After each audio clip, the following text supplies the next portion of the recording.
No hej, cześć, siemaneczko, witam Was w całej swojej serdeczności na swoim kanale, z tej strony Michał, a dziś zajmiemy się maksymalną rozbudową naszego ostatniego laptopa pod Windows Vista, który nam wykręcił sporo wyświetleń, a raczej bardziej mi, więc postanowiłem Wam pokazać, co z tej bestii można jeszcze maksymalnie wycisnąć, więc nie przedłużając, zaczynajmy!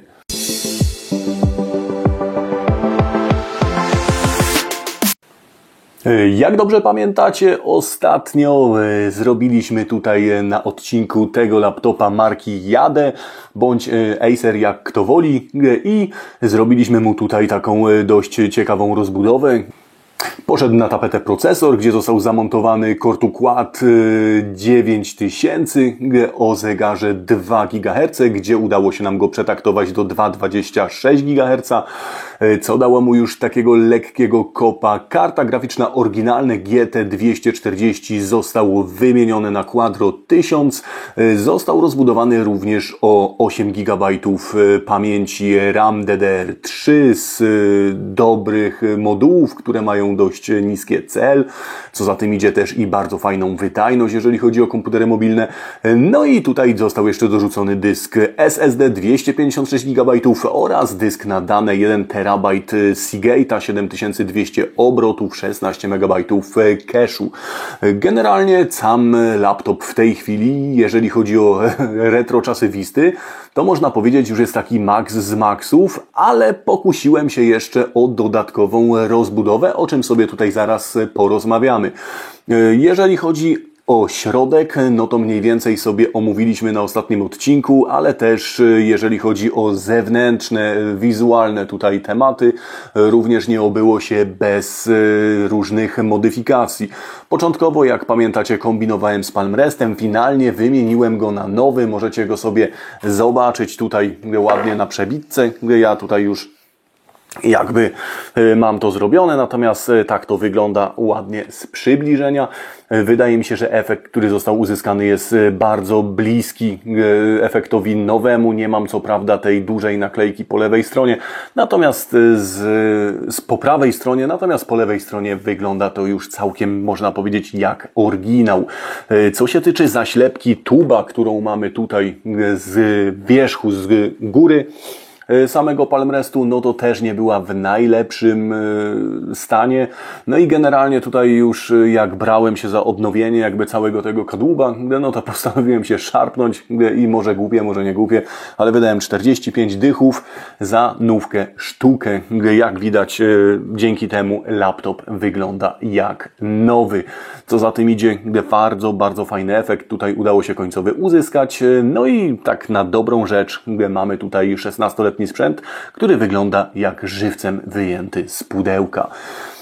Jakby pomijając już całe kwestie zewnętrzne, no to wróćmy na chwilkę do środka. Jak pamiętacie, sercem naszego komputerka był ten oto właśnie Core 2 Quad 9000.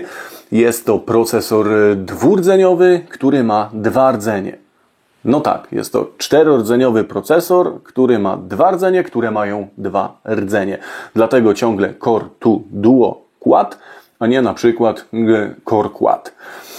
Więc wymieniłem sobie ten procesor na QX 9300. Jest to maksymalny procesor, jaki można było włożyć w ogóle kiedykolwiek do laptopów z chipsetami pod Core 2 Duo, pod socket P, który musi obsługiwać również i szynę 1066 MHz. Jak widzicie tutaj z boku na przebitce, procek przyszedł, zamontowałem i nawet odpaliłem. Zresztą pokazywałem Wam to chyba nawet na którymś shortsie. No i generalnie, powiem Wam, nie obyło się bez delikatnych obaw, no bo kurde, QX9300 nie zawsze i nie w każdym kadłubie nam działa, więc no zawsze było takie delikatne uzasadnienie podejrzenia, że to może nie odpalić. Niemniej w tym kadłubku odpaliło bez najmniejszego problemu i ten procesor wstał dokładnie ze swoją nominalną częstotliwością i jest to bardzo dobra wiadomość, ponieważ no, więcej i szybciej dzięki temu tutaj się już nie da.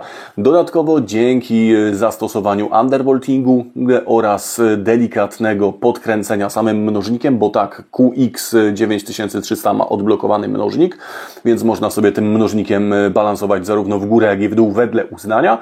Udało mi się tutaj osiągnąć taki sweet spot, gdzie osiągnąłem 2,8 GHz niemalże na każdym rdzeniu i dodatkowo zastosowałem delikatny undervolting. Dzięki takiemu zabiegowi udaje się tutaj ciągle utrzymać temperatury w ryzach i pomimo jakiegoś niespecjalnie wielkiego układu chłodzenia jesteśmy tutaj w stanie, jak widzicie, po wielu godzinach benchmarków uciągnąć 82 stopnie w piku na samym procesorze, więc uważam, że jest naprawdę bardzo dobrze.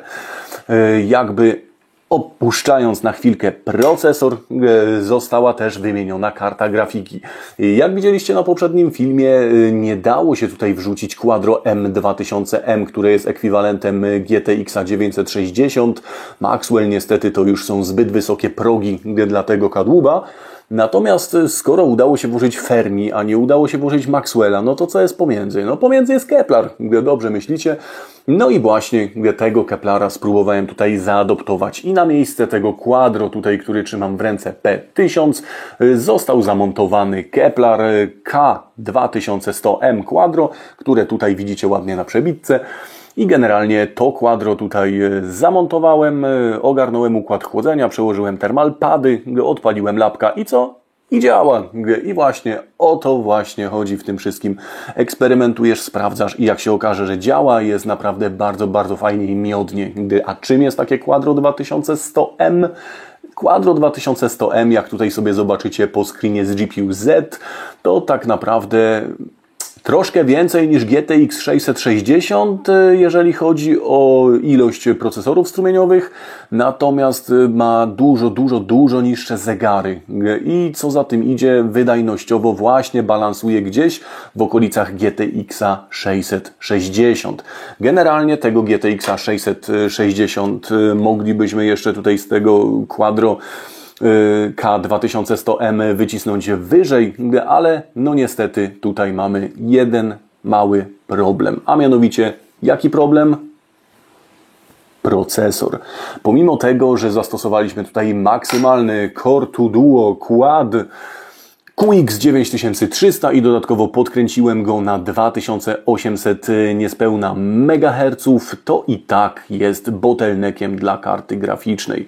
I niezależnie od tego, czy ją zostawimy na taktowaniu fabrycznym, czy podniesiemy to maksymalnie, ile się tylko da, tak naprawdę mógłbym nawet zedytować, odblokować limity w BIOSie, cisnąć ją powyżej limitów, nic nam to nie da.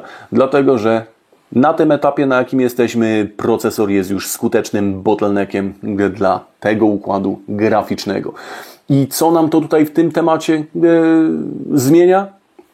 Ano zmienia nam tyle, że pomimo tego, że CPU jest już bottleneckiem dla GPU, to i tak udało nam się super ugrać na wydajności. W gwoli przypomnienia zobaczcie tutaj, jak wyglądała wydajność tego kadłuba w momencie wyciągnięcia go z pudełka, w momencie zakupu w roku 2008. Jak widzicie tutaj na przebitkach, 3D Mark 2006 to było w okolicach 7000 punktów z groszem, 3D Mark 2003 gdzieś w okolicach 18. Jak tutaj widzicie, 3D Mark 2001 SE powyżej 20 000 oczek. Natomiast po rozbudowie maksymalnej na QX 9300 oraz K2100M mamy tutaj taką akcję, że w 3D Marku 2006 mamy już powyżej 14 000 oczek, w 3D Marku 2003 mamy powyżej 30 000 oczek i również powyżej 30 000 oczek w 3D Marku 2001 SE. Więc myślę, że udało nam się tutaj zrobić naprawdę mega robotę. W zasadzie przyspieszyliśmy tego laptopa o 100%. I teraz pokażcie mi współczesnego laptopa. Może być taki na przykład sprzed 4, 5, 10 lat, którego da się przyspieszyć od momentu wyjęcia z pudełka poprzez rozbudowy o 100%. To jest po prostu Wow, czegoś takiego dzisiaj już nie ma, więc tutaj bardzo zasadne jest powiedzenie, kiedyś to było.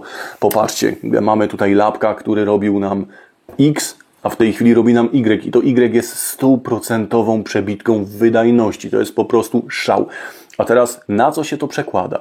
A przekłada się to mniej więcej na to, że w przypadku wyciągnięcia tego laptopa z pudełka, gdzie mieliśmy jakiś Core 2 Duo taktowany częstotliwością 2,2 GHz, do tego 4 czy tam 2 GB pamięci operacyjnej RAM i do tego GT240M na DDR-ach trójkach, ten laptop był w stanie uciągnąć Crysisa na, powiedzmy, medium w połowie możliwości swojej górnej granicy rozdzielczości, czyli powiedzmy 1024 na 768. A tymczasem w tej chwili po rozbudowie jesteśmy w stanie puścić Crysisa w ustawieniach ultra, czyli very high, ultra high, jakkolwiek to tam jest zaznaczone. I mamy tutaj, powiedzmy, te stałe 30, troszkę więcej jak 30 FPS-ów. Jak widzicie tutaj na filmiku, naprawdę daje to radę, a w tamtym okresie to w zasadzie stacjonarki nie były w stanie ogarnąć tego w ten sposób. Więc jest to naprawdę mega szał. Niemniej jest to bardzo stara gra.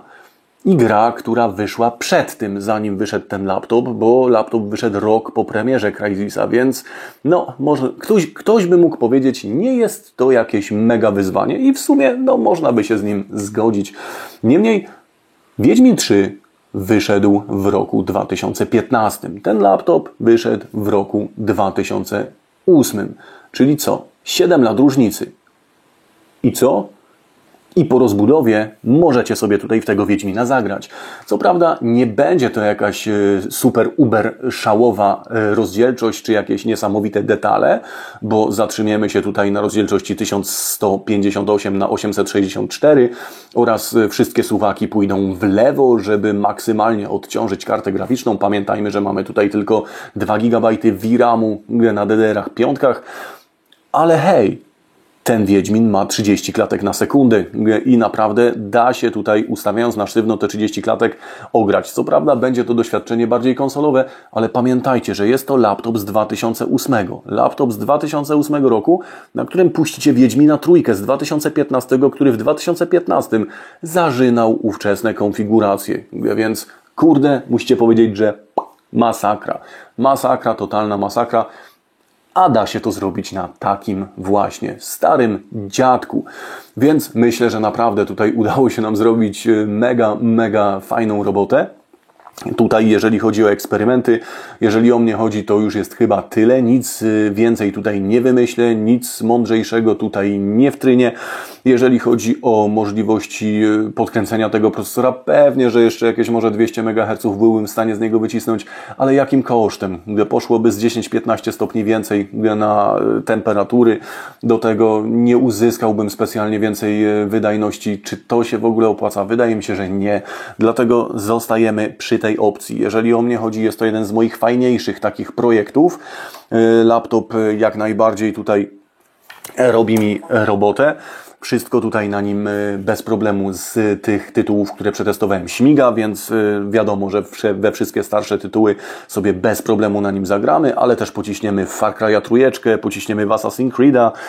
Tutaj sprawdziłem Gothica 2 w wersji Gold. Mam tutaj Elder Scrolls, Oblivion, Grand Theft Auto 5, 4.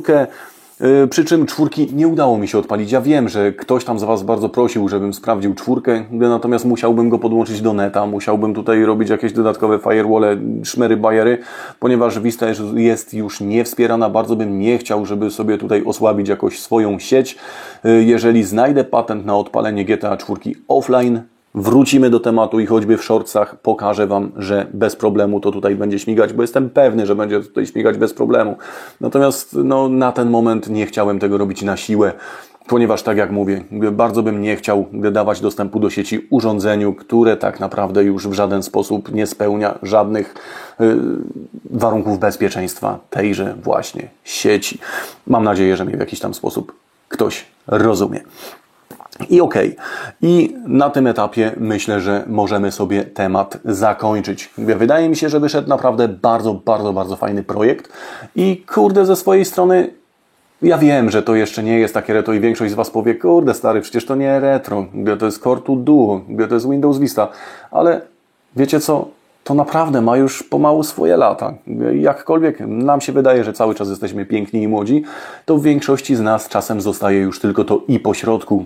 I to samo się tyczy właśnie tego typu sprzętu. Ten sprzęt po prostu się starzeje. Co za tym idzie, może nawet nie jest to jakieś mocne retro, ale ma już swoje lata. 16, za chwilę 17 wiosen i parę lat będzie 20, więc jak najbardziej uważam, że w stronę retro to wszystko już idzie. Dlatego też właśnie taki temat Wam tutaj przedstawiłem. Poza tym wydaje mi się, że jest to dość ciekawy temat, ponieważ dla wielu z nas tak naprawdę Windows Vista to jest taki trochę newralgiczny punkt historii PC, a dodatkowo wielu z nas wtedy dopiero mogło sobie pozwolić na taki fajniejszy sprzęt już za swoje. Więc to jest taki podwójny sentyment, ponieważ jesteśmy w stanie sobie kupić sprzęt powiedzmy z czasów, kiedy mogliśmy sobie na niego pozwolić z własnej pensji, a z drugiej strony możemy sobie na tym sprzęcie puścić tytuły, które wtedy i lata wstecz nas cieszyły. Dzięki też uprzejmości chłopaków z GitHuba jesteśmy w stanie sobie tutaj zainstalować DOSa i bez problemu tutaj puścić sobie gry DOSowe z dźwiękiem, ponieważ SBM-u bez problemu obsługuje ten kodek, a mianowicie ALC 888, który jest tutaj zintegrowany w płycie głównej. Więc dodatkowy atut, który na pewno w jakiś sposób tutaj jest fajnym plusem dla kogoś, kto jest jeszcze ery DOS, tak jak na przykład ja. Ja zaczynałem w czasach, kiedy był DOS, Windows 3.11 i mam dużo tytułów, które bardzo chętnie sobie z tamtego okresu ogrywam nadal. I szczerze powiedziawszy chętniej niż te współczesne tytuły. Co za tym idzie, jest to naprawdę bardzo fajny kawałek elektroniki, który de facto, ja w niego władowałem trochę hajsu, żeby nie było.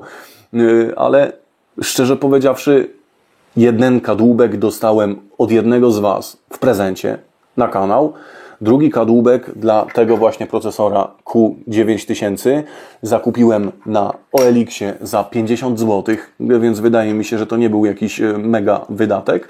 I tak naprawdę, gdybym tu nie ładował tych wszystkich upgrade'ów, nie ogarniał tego w ten sposób, jak jest zrobione, tylko sobie po prostu zostawił, no to w sumie za te 5 dych plus wymiana pasty, no bo ja go kupiłem ze względu na to, że chłop mówił, że mu się wyłącza, a wyłączał się mu dlatego, że się przegrzewał.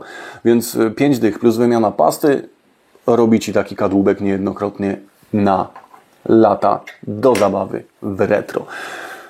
No i na rozbudowę, jeżeli byś oczywiście chciał. No bo wiecie jak jest. No zawsze jest tak, że coś jeszcze można nam dorzucić.